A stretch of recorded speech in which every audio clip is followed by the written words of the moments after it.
अब आइए आगे हम श्रवण करते हैं श्रीमद् भगवद गीता मंगलाचरण भूमिका यथारूप भाग 2।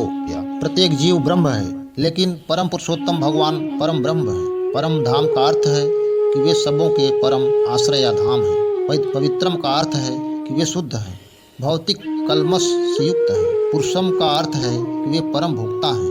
शाश्वतम अर्थात आदि सनातन, दिव्यम अर्थात दिव्य, आदि देवम भगवान, अजम अजन्मा तथा विश्वभूम अर्थात महानतम है। कोई यह सोच सकता है कि चूंकि कृष्ण अर्जुन के मित्र थे, अतएव अर्जुन यह सब चाटुकारिता के रूप में कह रहा था। लेकिन अर्जुन भगवद गीता के पाठकों में के मन से इस प्रकार के संदेह को दूर करने के लिए अगले श्लोक में इस प्रशंसा की पुष्टि करता है। जब वह यह कहता है कि कृष्ण को मैं ही भगवान नहीं मानता, अपितु नारद, असित, देवल तथा व्यास देव जैसे महापुरुष भी भगवान स्वीकार करते हैं।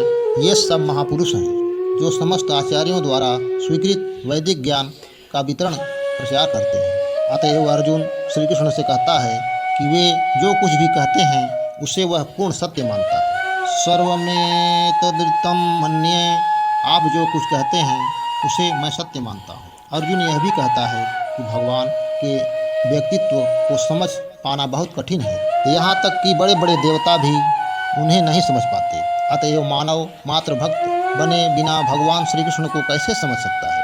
अतएव भगवद गीता को भक्ति भाव से ग्रहण करना चाहिए। किसी को यह नहीं सोचना चाहिए कि वह कृष्ण के तुल्य है, न ही यह सोचना चाहिए कि कृष्ण सामान्य पुरुष हैं या कि एक महान व्यक्तित्व हैं। भगवान श्री कृष्ण साक्षात पुरुषोत्तम भगवान हैं। अतएव भगवद गीता के कथानुसार या भगवद गीता को समझने का प्रयत्न करने वाले अर्जुन के कथानुसार हमें सिद्धांत रूप में कम से कम इतना तो स्वीकार कर लेना चाहिए कि श्री कृष्ण भगवान हैं, और उसी विनीत भाव से हम भगवद गीता को समझ सकते हैं। जब तक कोई भगवद गीता का पाठ विनम्र भाव से नहीं करता है, तब तक उसे समझ पाना अत्यंत कठिन है, क्योंकि यह एक महान रहस्य है। तो भगवद गीता क्या है? भगवद गीता का प्रयोजन मनुष्य को भौतिक संसार के अज्ञान से उबारना है। प्रत्येक व्यक्ति अनेक प्रकार की कठिनाइयों में फंसा रहता है। जिस प्रकार अर्जुन भी कुरुक्षेत्र में युद्ध करने के लिए कठिनाई में था, अर्जुन ने श्री कृष्ण की शरण ग्रहण कर ली। फलस्वरूप इस भगवद गीता का प्रवचन हुआ। केवल अर्जुन वरन हमसे प्रत्येक व्यक्ति इस भौतिक अस्तित्व के कारण चिंताओं से पूर्ण है। हमारा अस्तित्व ही अनस्तित्व के परिवंश में है। वस्तुतः हमें अनस्तित्व से भयभीत नहीं होना चाहिए। हमारा अस्तित्व सनातन है, लेकिन हम किसी न किसी कारण से असत में डाल दिए गए। असत का अर्थ उससे है जिसका अस्तित्व नहीं है। कष्ट भोगने वाले अनेक मनुष्यों में केवल कुछ ही ऐसे हैं जो वास्तव में यह जानने के जिज्ञासु हैं कि वे क्या हैं, वे इस विषय स्थिति में क्यों डाल दिए जाते हैं आदि आदि। जब तक मनुष्य को अपने कष्टों के विषय में जिज्ञासा नहीं होती, तब तक उसे यह अनुभूति नहीं होती कि वह कष्ट भोगना नहीं अपितु सारे कष्टों का हल ढूंढना चाहता है। तब तक उसे सिद्धि मानव नहीं समझना चाहिए। मानवता तभी शुरू होती है जब मन में इस प्रकार की जिज्ञासा उदित होती है कि ब्रह्म सूत्र में इस जिज्ञासा को ब्रह्म जिज्ञासा कहा गया है, अथातो ब्रह्म जिज्ञासा। मनुष्य के सारे कार्यकलाप असफल मानने जाने चाहिए यदि वह परम ब्रह्म के स्वभाव के विषय में जिज्ञासा न करे।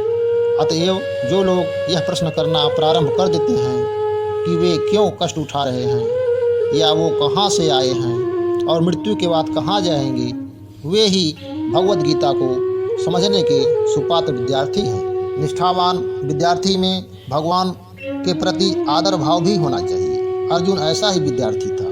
जब मनुष्य जीवन के वास्तविक प्रयोजन को भूल जाता है, तो भगवान कृष्ण विशेष रूप से उसी उद्देश्य की पुनर्स्थापना के लिए अवतार लेते हैं। जब भी असंख्य जागृत हुए लोगों में से कोई एक होता है, तो वास्तव में अपनी स्थिति को जान पाता है, और यह भागवत गीता उसी के लिए कही गई है। वस्तुतः हम सभी अविद्या रूपी बाघिन के द्वारा निगल लिए गए हैं, लेकिन भगवान जीवों पर विशेषतया मनुष्यों पर कृपालु हैं। इसी उद्देश्य से उन्होंने अपने मित्र अर्जुन को अपना शिष्य बनाकर भगवद गीता का प्रवचन किया। भगवान कृष्ण का पार्षद होने के कारण अर्जुन समस्त अज्ञान अविद्या से मुक्त था, लेकिन कुरुक्षेत्र के युद्ध स्थल में उसे अज्ञान में डाल दिया गया ताकि वह भगवान कृष्ण से जीवन की समस्याओं के विषय में प्रश्न करे, जिससे भगवान उनकी व्याख्या भावी पीढ़ियों के मनुष्यों के लाभ के लिए कर दें और जीवन की योजना का निर्धारण कर सके। तब मनुष्य तदनुसार कार्य कर पाएगा और मानव जीवन का उद्देश्य को पूर्ण कर पाएगा। भगवद गीता की विषय वस्तु में 5 मूल सत्यों का ज्ञान निहित है। सर्वप्रथम ईश्वर के विज्ञान की और फिर जीवों की स्वरूप स्थिति की विवेचना की गई है। ईश्वर का अर्थ नियंता और जीवों का अर्थ है नियंत्रित। यदि जीव यह कहे कि वह नियंत्रित नहीं अपितु स्वतंत्र है तो वह पागल है। जीव सभी प्रकार से कम बद्ध जीवन में तो नियंत्रित है। अतएव भगवद गीता की विषय वस्तु ईश्वर सर्वोच्च नियंता तथा जीव नियंत्रित जीवात्माएं से संबंधित है। इसमें प्रकृति, भौतिक प्रकृति, काल, समस्त ब्रह्मांड की कला विधि या प्रकृति का प्राकट्य तथा कर्म कार्यकलाप की भी व्याख्या है।